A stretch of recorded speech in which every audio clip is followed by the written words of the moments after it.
The biting wind whipped at Elias's threadbare coat, a constant reminder of his poverty. It snaked through the gaps in the worn fabric, chilling him to the bone despite the meager fire he'd managed to build in the crumbling hearth of his one-room hovel. Smoke curled upwards, a grey ghost against the deepening twilight, mirroring the emptiness in his stomach. He shivered, pulling the collar tighter, a futile attempt to trap what little warmth remained. Elias wasn't always this destitute. He remembered a time, hazy now like a dream half forgotten, when laughter filled his small house and the aroma of his wife's cooking warmed him from the inside out. He'd been a carpenter then, his hands skilled and strong, crafting sturdy furniture that brought joy to other families. But that was before the fever took his Ilara, leaving him with a grief so profound it felt like a physical wound. The joy had died with her, and with it, his motivation. He'd lost his focus, his work had suffered, and slowly, relentlessly, his livelihood had crumbled. Now, he was just Elias, the poor man of Willow Creek, a ghost in his own life. He eked out a meager existence by doing odd jobs, mending fences, hauling firewood, anything to earn a few coppers to buy a loaf of bread and maybe, if fortune smiled, a handful of potatoes. Most days, he went hungry. He looked around the small room, his gaze lingering on the few possessions he had left. A worn wooden stool, a chipped clay bowl, a tattered blanket, and the tools of his former trade, now gathering dust in a corner. They were a stark reminder of what he'd lost, of the life that had been stolen from him. He'd tried to sell them, but no one in Willow Creek had need of a carpenter's tools anymore. The town, like Elias, had fallen on hard times. A sudden knock on the door startled him. He rose slowly, his joints stiff and aching, and shuffled towards the door. He hesitated, wondering who could be visiting him at this hour. It was probably just the wind, he thought, a cruel trick of the night. But he opened the door anyway, a flicker of hope, however faint, flickering in his chest. Standing there was a young girl, no more than 10 years old, her face pale and her eyes wide with a mixture of fear and determination. She clutched a small basket in her hands. "Mr. Elias?" she asked, her voice barely a whisper. He nodded, surprised. He didn't recognize her. "Yes, my mama. She's sick," the girl said, her voice trembling. "She needs medicine, but we don't have any money. We heard you used to be a carpenter. We have a broken chair. Maybe you could fix it, and we could give you some food in return." Elias looked at the girl, his heart aching for her. He saw his own desperation reflected in her eyes. He knew what it was like to be helpless, to watch someone you love suffer. He couldn't turn her away. "Come in," he said, stepping aside. He led her into the room, the flickering fire casting long, dancing shadows on the walls. He took the basket from her and saw that it contained a few meager vegetables and a small, hard loaf of bread. It wasn't much, but it was a gesture of kindness, a glimmer of hope in the darkness. The girl introduced herself as Lily. She told him about her mother, who had been coughing for days and was now too weak to get out of bed. Elias listened patiently, his mind already working on a plan.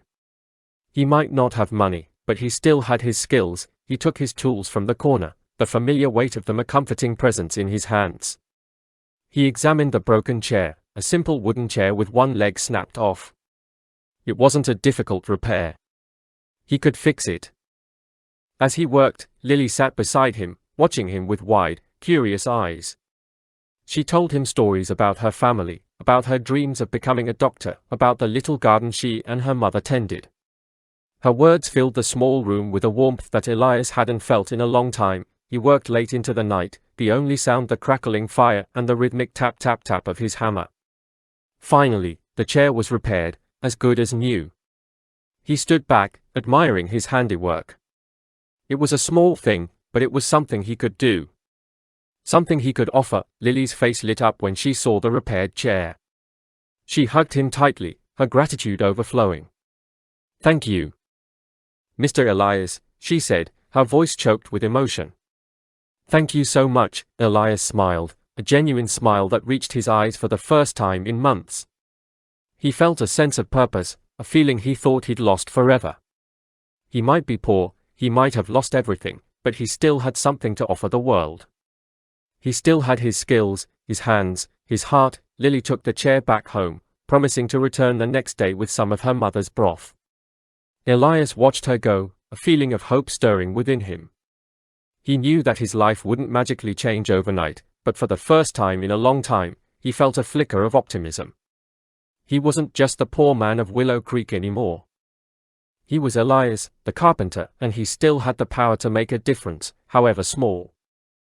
The next day, Lily returned, true to her word, with a bowl of warm broth.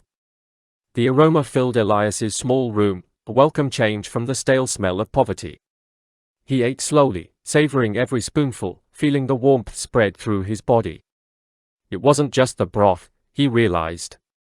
It was the kindness, the human connection, that was nourishing him. Over the next few weeks, word spread through Willow Creek about Elias's willingness to help. People started bringing him small jobs, fixing leaky roofs, mending broken tools, building small shelves. He worked tirelessly, grateful for the opportunity to use his skills and earn a little money. He still lived in his small hovel. He still wore threadbare clothes, but something had changed. He was no longer just surviving, he was living. He had found a purpose, a reason to get up in the morning. He had rediscovered the joy of creation, the satisfaction of helping others. One day, a wealthy merchant from a neighboring town came to Willow Creek. He had heard about Elias's skills and was looking for a skilled carpenter to build him a new shop. He offered Elias a generous sum of money, more than Elias had ever earned in his life. Elias was hesitant at first. He was used to working for scraps, for meager meals. He couldn't believe that someone would pay him so much. But the merchant was insistent. He recognized Elias's talent and was willing to pay for it. Elias accepted the offer, his heart filled with gratitude. He worked hard, pouring his heart and soul into the project.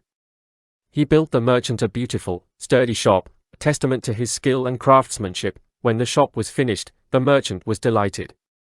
He paid Elias generously, just as he had promised. Elias used the money to repair his own house, to buy new tools, and to help others in Willow Creek who were struggling. He never forgot the kindness that Lily had shown him, the small act of generosity that had rekindled his spirit. He continued to help those in need, sharing his skills and his resources.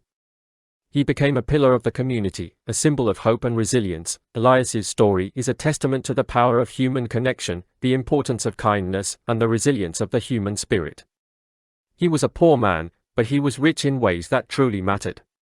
He had lost everything, but he had found himself again. He had learned that even in the darkest of times, hope can still flicker, and that even the smallest act of kindness can make a world of difference.